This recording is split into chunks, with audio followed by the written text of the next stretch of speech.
اعوذ باللہ من الشیطان الرجیم بسم اللہ الرحمن الرحیم رب اشرح لی صدری ویسر لی امری واحلل عقدۃ من لسانی یفقہوا قولی۔ السلام علیکم ناظرین، پروگراموں کا سلسلہ جاری ہے، مرگی، مرض، جنون یا آسیب۔ اسی پروگرام کے سلسلے میں آج ہمارے ساتھ موجود ہیں ملک کے دو بہت ہی مشہور اور معروف ماہرین امراض دماغ، نیورولوجسٹ ڈاکٹر نادر علی سید اور ڈاکٹر بشیر سومرو۔ ناظرین، آج ہم گفتگو کا سلسلہ جیسے جاری رکھیں گے، ہم بات کریں گے اپنے ماہرین سے مرگی کے علاج کا۔ جیسا کہ آپ نے پچھلے پروگراموں میں سنا ہے اور دیکھا کہ اس کی طبی امداد کیسے ہوتی ہے، اس کی تشخیص کی جاتی ہے، اس کے مختلف اقسام ہوتے ہیں، تو اسی سلسلے کو ہم آگے لیتے ہوئے ہم دیکھتے ہیں کہ یہ مرض جب تشخیص ہو جاتا ہے تو اس کے بعد کیا کرنا چاہیے، کیا علاج، جب ڈاکٹر تک آپ پہنچ جاتے ہیں تو یہ ڈاکٹر کیا کرتے ہیں اور آپ کے وہاں تک پہنچنے، اس کے مختلف علاج کے طریقہ کار، اور اس سے ہمارے یہ ماہرین آج ہمیں آگاہ کریں گے۔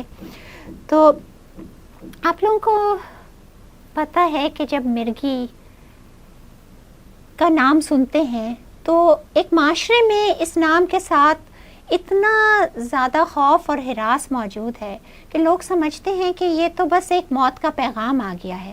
کیا کینسر سے خوف زدہ ہوں کہ جو مرگی کے نام سے خوف زدہ ہو جاتے ہیں، اور ذہن میں سب سے پہلے یہی جاتا ہے کہ یہ تو بس اب زندگی بھر کے لیے گیا۔ کیا یہ مرض قابل علاج ہے بھی یا نہیں؟ کیا یہ مرض بھی ہے کہ نہیں؟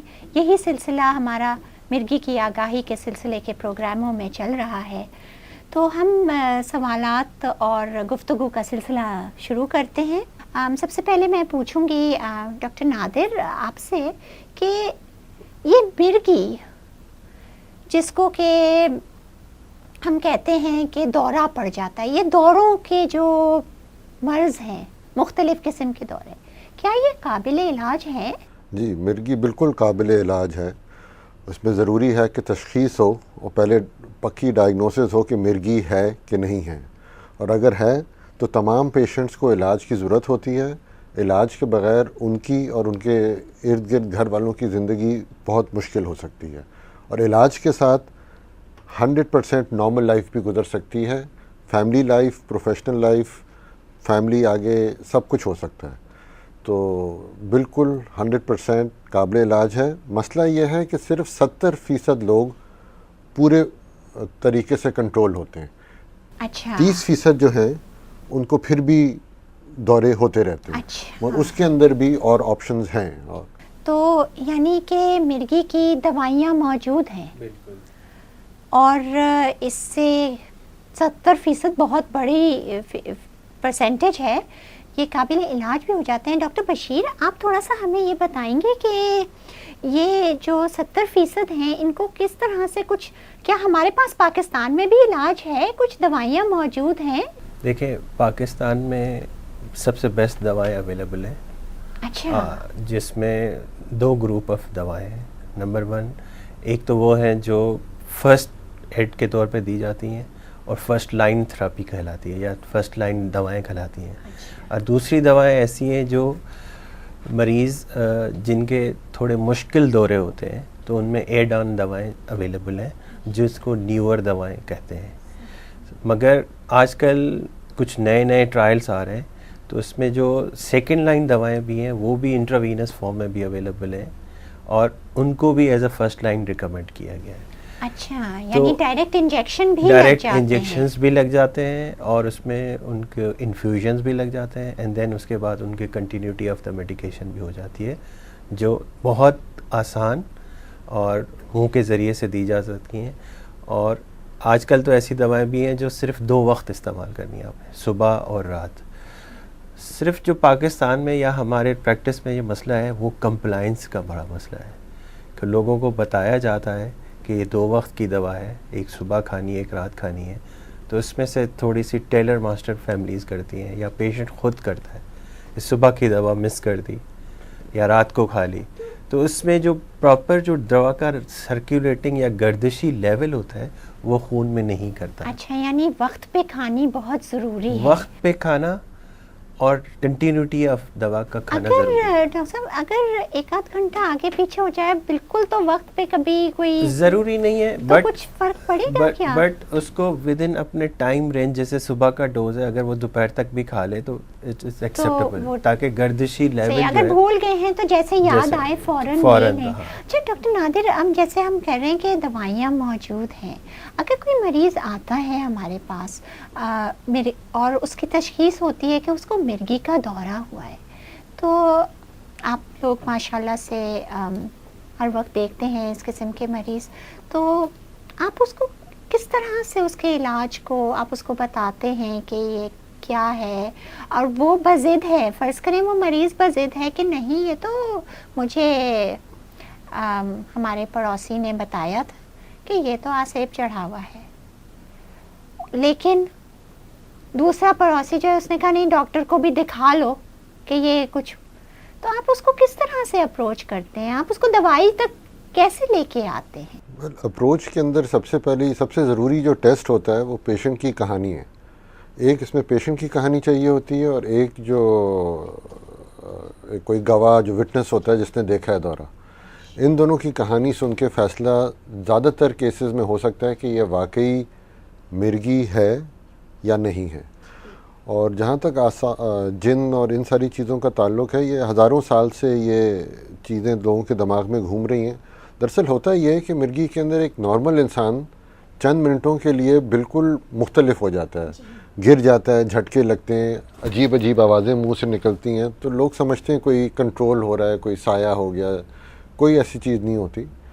یہ دیکھا گیا ہے کہ دماغ کے اندر بجلی کا نظام جو ہوتا ہے وہ خراب ہوتا ہے.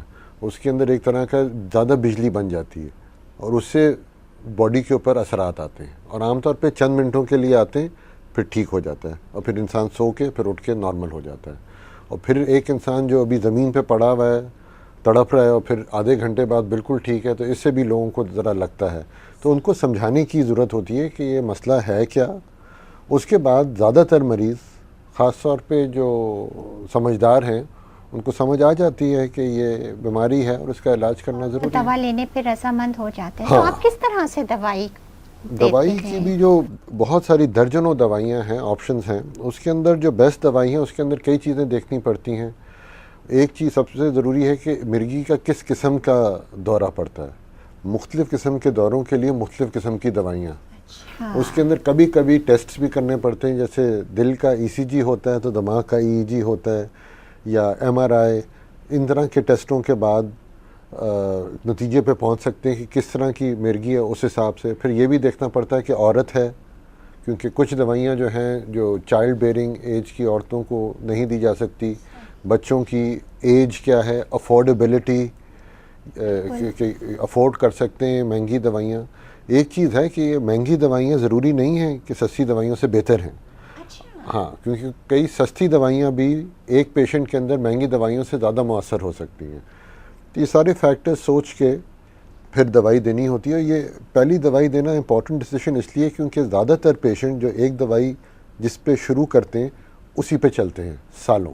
ڈاکٹر صاحب اگر دوائی شروع کر دی ہے ہم نے، ڈاکٹر بشیر سمرو، آپ یہ بتائیے کہ آپ اپنے مریضوں کو کس طرح سے کمپلائنس، آپ نے کہا ایک ایشو بہت رہتا ہے، تو آپ اس کمپلائنس کو کس طرح سے آپ مریض کو سمجھاتے ہیں؟ ہمارے ناظرین بھی سمجھنا چاہیں گے.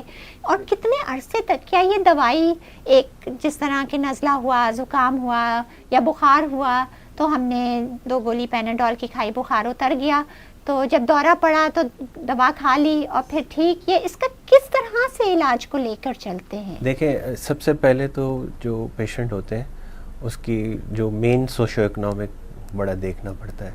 اور ہم جس معاشرے میں پریکٹس کر رہے ہیں تو اس میں ایک تو یہ مرض ایسا ہے کہ جس کے لیے لانگ ٹرم تھراپی چاہیے، تو آپ کو یہ کنسیڈر کیا جاتا ہے تو کہ یعنی زیادہ عرصے تک افورڈیبلٹی کیسی ہے. اور اگر ہم جیسے ڈاکٹر نادر نے کہا کہ میل اور فیمیل اور چائلڈ بیئرنگ کا یہ بڑا خیال ذہن میں رکھنا پڑتا ہے. پلس ان کا جو ورک کیا کام کر رہے ہیں، تو ان کو دوائیں جو ہم دے رہے ہیں تو کیا ان کے ڈیورنگ جو ورکنگ آورس ہے ان کو افیکٹ تو نہیں کرے گا, تاکہ یہ ساری چیزیں دیکھنی پڑتی ہیں. اچھا دوسری بات یہ ہے, when you start some Bedi ہو از آن مرگی کی دوا, تو اس کو سب سے پہلے آپ کو شروع کے چند دن جو ہے نا وہ ان کو پریکاشن سارے بتائے جاتے ہیں کہ یہ ہم دوا اسٹارٹ کر رہے ہیں, اس کے یہ متوقع سائیڈ افیکٹ ہو سکتے ہیں. پلس ہم ان کو یہ کہتے ہیں کہ بھائی آپ یہ دوا شروع کر دیں, اینڈ دین اگر آپ یہ کانٹیکٹ نمبر ہے, اگر آپ کو کوئی سائیڈ افیکٹ ہو اس دوا کا ہم ایکسپیکٹ کریں گے یہ سائیڈ افیکٹ ہو سکتا ہے, تو آپ کو you have to report us on the telephone. اگر نہیں تو آپ فری آف کاسٹ آ کے ہمیں بتا بھی سکتے ہیں. شروع کے چند دن ہمیں ضروری ہوتا ہے, ایٹ لیسٹ فرسٹ جو 2 ویکس ہوتے ہیں وہ کروشل ہوتے ہیں, بیکاز سائیڈ افیکٹ اسی 2 ویکس کے اندر آپ کو آ سکتے ہیں. اور جب آپ اتنا کانفیڈنس پیشنٹ کو دے دیتے ہیں تو الٹیمیٹلی پیشنٹ آہستہ آہستہ یوزڈ ہو جاتا ہے, دوا کھانا شروع ہو جاتا ہے. کہتے یہ ہیں ڈاکٹر صاحب آپ کہ کہتے یہ ہیں کہ بہت سے مریض یہ کہتے ہیں کہ ہم نے کب تک دوا کھانی ہے, اور یہ کہ اس دوا سے ہمارا دماغ تو نہیں معاف ہو جائے گا, اس سے ہمارا جگر تو نہیں ختم ہو جائے گا, ہمارے گردے تو نہیں وہ ہو جائیں گے ڈیمیج. تو یہ ساری چیزیں کیا اس قسم کا دوائیوں میں خطرہ موجود ہے؟ کچھ دوائیاں ہیں جو کہ جگر کو متاثر کر سکتی ہیں, گردوں کو متاثر کر سکتی ہیں, الرجی یا کھال کے اوپر دھبے ڈال سکتی ہیں, ریش ہو سکتا ہے.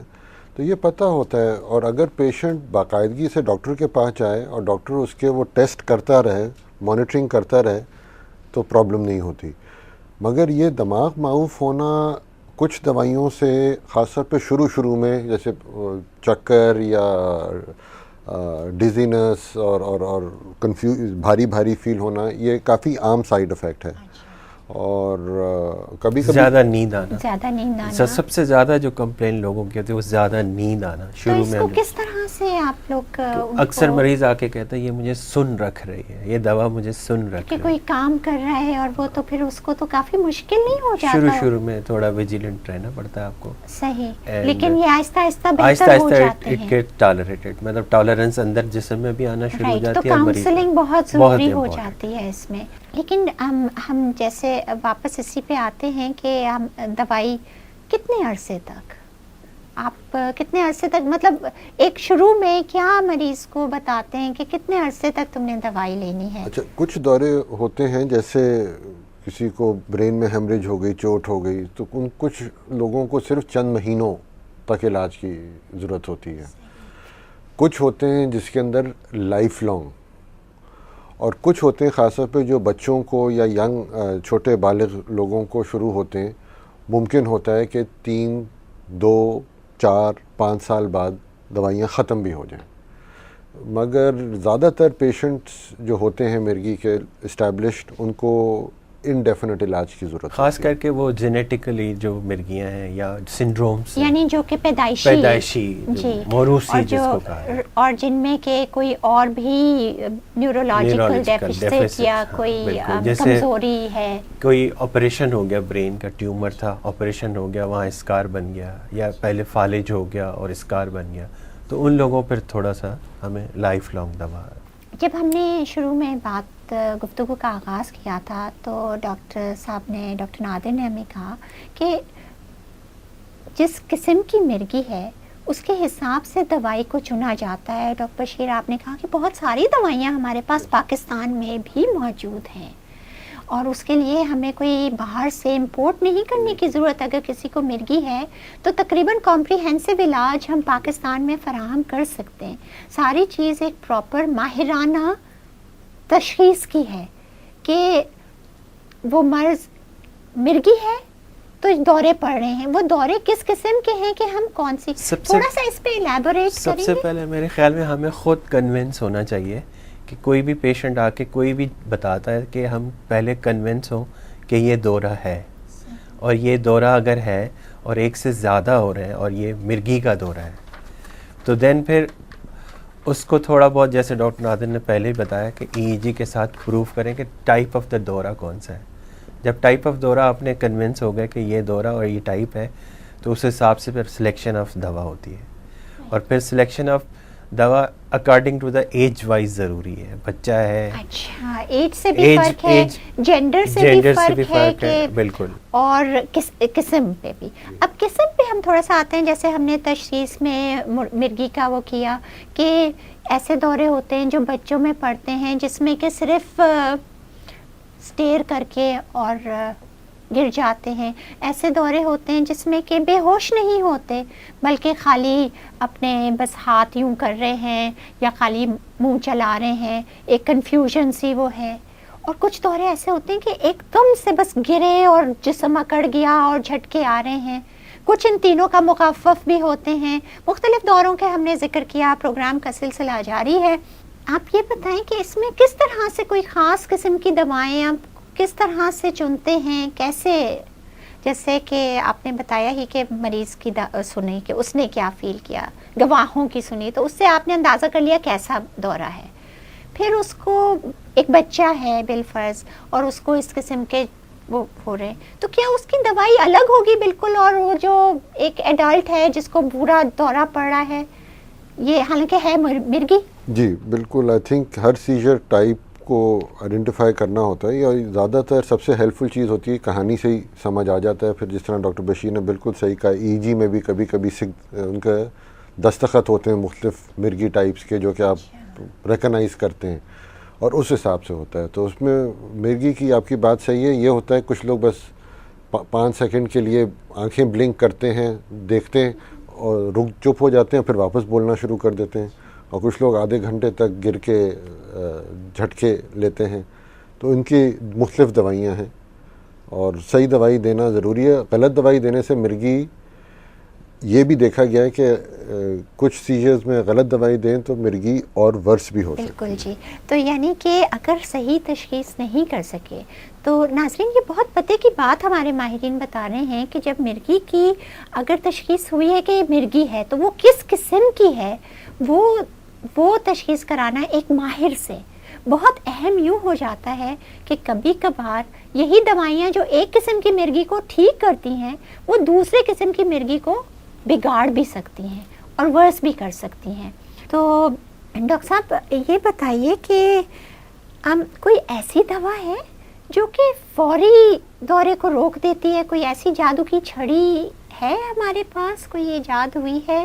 دیکھیں جو سلانے والی دوائیں ہوتی ہیں نا, خاص کر کے جو بینزوڈائزپین گروپ ہوتا ہے, وہ آپ کو ایز اے ایمرجنسی طور پہ انٹراوینس مینس کہ نس کے ذریعے سے پیشنٹ کو آپ انفیوز کر دیتے ہیں, تو ایٹ لیسٹ جو ان کو ہوتے ہوئے دورے ہیں وہ اسی وقت ختم ہو جاتے ہیں, ایبارٹ ہو جاتے ہیں. اور وہ ایسی دوائیں ہیں جو ایمرجنسی کی سچویشن میں یوز ہوتی ہیں, ہر وقت نہیں ہو سکتی.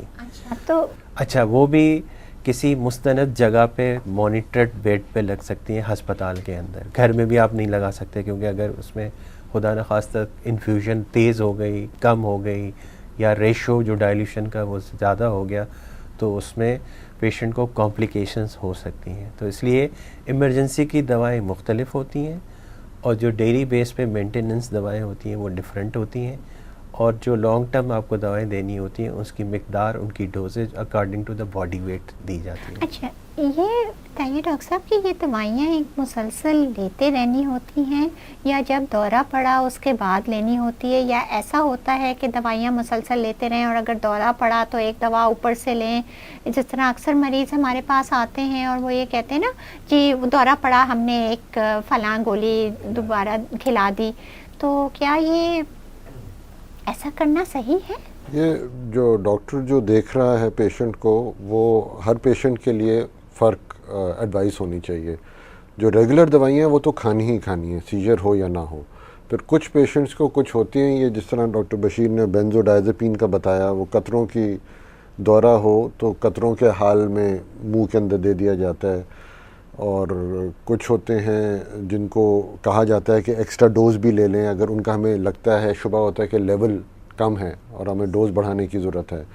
مگر یہ بات میں کہنا چاہوں گا, زیادہ تر دورے 1 یا 2 منٹ سے زیادہ نہیں ہوتے. تو اسی لیے لوگ سمجھتے ہیں کہ جوتا سنگھانے سے دورہ ٹھیک ہو جاتا ہے. دراصل جو چیز 1 منٹ میں ٹھیک ہوتی ہے, اب جوتا سنگھائیں یا ہار پہنائیں, وہ 1 منٹ میں ٹھیک ہو جائے گی. اس کا یہ مطلب نہیں کہ وہ جوتا سنگھانے کی وجہ سے ہوا ہے. مگر کچھ بہت ایک مائنورٹی ہوتی ہے پیشنٹ کی جو لمبے سیجرز کھنچتے ہیں.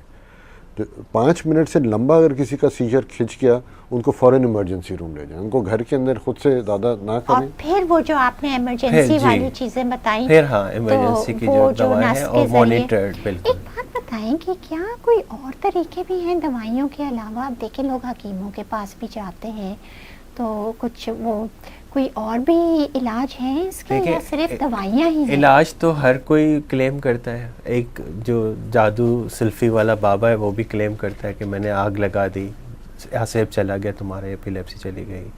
یا جو ہومیوپیتھک ڈاکٹر ہے اس کے پاس بھی ایک قطرے ہوتے ہیں, ڈراپس ہوتے ہیں, وہ بھی دوائی. مقصد کہنے کا یہ ہے کہ یہ تمام علاج موجود ہیں, بٹ جو پراپر جو طریقہ کار ہے مرگی کو ٹریٹ کرنے کا وہ ایک مستند ڈاکٹر کے پاس ہے جس کے پاس نالج ہے, اس مرض کی نالج ہے. کسی قسم کی کوئی ڈائٹ سے یا کسی چیز کے کھانے میں پرہیز سے اس کو فائدہ ہو سکتا ہے دونوں کو؟ ایک کیٹوجینک ڈائٹ کے نام سے ایک خاص غذا ہوتی ہے جو کہ کچھ بچوں کو خاص طور پہ اور بالغوں کو بھی فائدہ دے سکتی ہے. بڑا مشکل کام ہوتا ہے, بڑی اسپیشل ڈائٹ دینی ہوتی ہے جو کہ ڈائٹیشین پلان کرتا ہے ہر پیشنٹ کے لیے. مگر عام طور کی ڈائٹ میں کوئی مسئلہ نہیں ہے. تو کسی کو اگر ایپیلیپسی یا مرگی ہے وہ نارمل زندگی گزار سکتے ہیں, کسی چیز سے پرہیز نہیں ہے سوائے ڈرائیونگ, سوئمنگ, جب تک ان کے سیجرز کنٹرول نہ ہو. کوئی ایسا اس کے علاوہ سب کچھ کر سکتے ہیں. کیٹوجینک ڈائٹ کیا ہے؟ کچھ تھوڑا سا اس کا اس میں جو کنٹینٹ ہے اس میں یہ رکھتے ہیں کہ جو اس کے کنٹینٹس ہیں وہ میرے خیال میں تھوڑا سا اسٹارونگ کی طرف اس کو لے جاتے ہیں. فیٹ زیادہ ہوتی ہے اس میں, تو پھر اس میں پھر اور وہ مسئلے کولیسٹرول وغیرہ کے بڑوں میں نہیں شروع ہو جائیں گے؟ ہاں بڑے ہو سکتے ہیں, مگر اس کے اوپر جو تحقیق کی گئی ہے دیکھا گیا ہے کہ ایسے پیشنٹ جو کہ دنیا کی کوئی دوائی نہیں کام کری, صرف اور صرف ڈائٹ ریگولیشن سے ہو گیا. مگر میں یہ نہیں کہنا چاہوں گا کہ سب کے لیے یہ چیز ہے, مگر کچھ پیشنٹس بینیفٹ کر سکتے ہیں. تو یہ بھی ایک چھوٹا سا ایک امید کی کرن ہے. اس کے علاوہ بھی کچھ اور کر سکتے ہیں, کوئی آپریٹ کر سکتے ہیں؟ ایسا ہے کہ وہ بھی اس میں بھی آپ کو نیوٹریشنسٹ کی ضرورت ہوگی, اور سب تو ڈاکٹر سے رجوع کرنا اور اس کو ڈسکس کرنا. یہ بتائیں کہ اس کے علاج میں نیند کا, الکوہول, شراب اور یہ جو ہمارے ہاں گٹکا, تمباکو اور اس قسم کی چیزیں, چرس, کوکین, ان کا کوئی رول ہے اس میں؟ جی بالکل. الکوہول ریلیٹڈ سیجرز امریکہ کے اندر سب سے عام مرگی کی سیجرز کی وجہ ہیں الکوہول ریلیٹڈ. وہ جب چھوڑتے ہیں تب بھی ہوتے ہیں, جب لیتے ہیں تب بھی ہوتے ہیں. اس کے علاوہ جو منشیات ہیں خاص طور پہ جیسے کوکین ہے اور وہ ایمفیٹامینز جو راکٹ وغیرہ لیتے ہیں اس سے بھی ہو سکتے ہیں. جو دوسری دوائیاں کچھ لوگ اس کو کہتے ہیں کہ اس سے ہم علاج کریں گے, یہ مرغی کو بگاڑتے ہیں زیادہ تر یہ چیزیں بگاڑتی ہیں. رادر کہ جو ایک مرغی کا مریض ہے اور دوا پہ ہے اس سے پرہیز کرنا چاہیے, اس سے پرہیز کرنی چاہیے, اور چند فیکٹرز اس کو ویسے بھی اس کو ایکسپلین کیے جاتے ہیں. کچھ جب ہم سمجھاتے ہیں مریضوں کو کہ یہ دماغ سے ہے, تو کچھ مریض ہم سے کہتے ہیں کہ ڈاکٹر صاحب دماغ میں جو خرابی ہے اس کو نکال دینا. ایسا ہے, ہو سکتا ہے کہ اس کو نکالا جا سکے, یا کیا وہ خرابی ایسی ہے جو ہمیں نظر آتی ہے, اور کیا سرجری کی جا سکتی ہے اس میں؟ آپ پلیز آپ دونوں اپنی رائے دیجیے. یہ بہت اہم ایک امید کی کرن ہے. ہمارے ہاں سرجیکل انٹرونشن کی جا رہی ہے, اور کافی مستند جو نیورو سرجنس ہیں وہ اس کا علاج کر رہے ہیں بائی در سرجری. اور سرجری کے بھی مختلف اسٹیجز ہوتے ہیں. اگر ایک فوکس ہے تو فوکس کو جہاں سے یہ بجلی جنریٹ ہو رہی ہے تو اس کو ریسیٹ کر لیتے ہیں, یا کچھ مختلف اقسام ہیں. اس میں میرے خیال میں ڈاکٹر نادر جی, جیسے ٹیمپورل لوب ایپیلیپسی ہوتی ہے, خاص طور پہ اگر ایم آر آئی پہ بھی ہمیں وہاں پہ خلل نظر آ جائے اور ای جی پہ بھی خلل نظر آ جائے تو سرجری کے بعد 80% سے بھی زیادہ پیشنٹس کو بہت زیادہ فائدہ ہو سکتا ہے. مگر سرجری کے اندر ہمیشہ ایک چھوٹا سا رسک ہوتا ہے, تو یہ سوچ سمجھ کے ہی کرنا چاہیے. اور جن لوگوں کو کافی ایکسپیرینس ہے انہی کو اس چیز میں ہاتھ ڈالنا چاہیے، مگر بالکل سرجیکل آپشنز ہوتے ہیں. اور آج کل ایک لیزر تھراپی بھی ہے، گاما نائف، اور اس کا بھی ذکر لوگ کہتے ہیں ہم لیزر سے کٹوا دیں، کیا ایسا ممکن ہے؟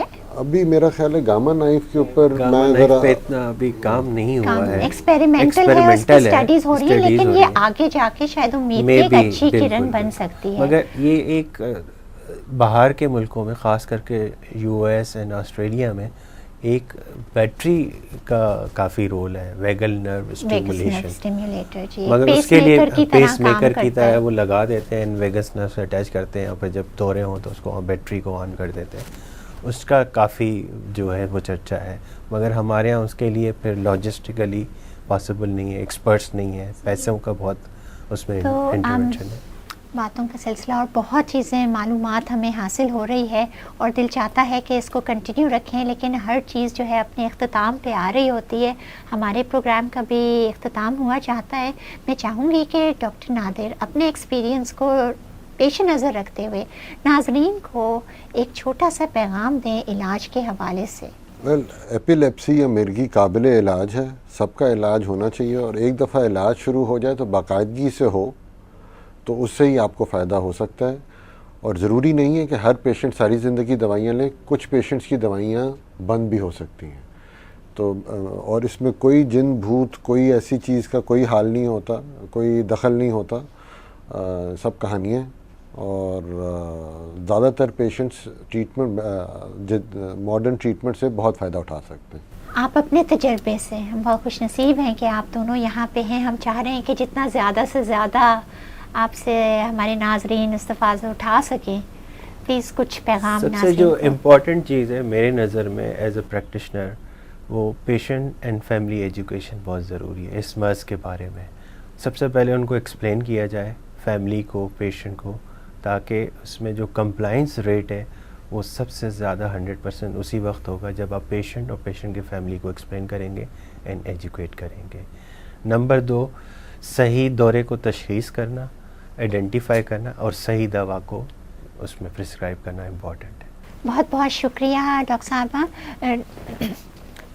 ناظرین، پروگرام مرگی، مرض، جنون یا آسیب کے ساتھ میں ہوں ڈاکٹر فوزیہ صدیقی، اور اس کے علاج کے بارے میں ہم نے جو باتیں سنی، اور میرے خیال سے ہمارے ماہرین کا جو میسج تھا وہ بالکل مکمل، کہ یہ قابل علاج مرض ہے، اور اس کا پلیز تشخیص کرا کے علاج کرائیں. انشاءاللہ زندگی بہت بہتر ہوگی. اپنا بہت خیال رکھیے گا. بہت بہت شکریہ.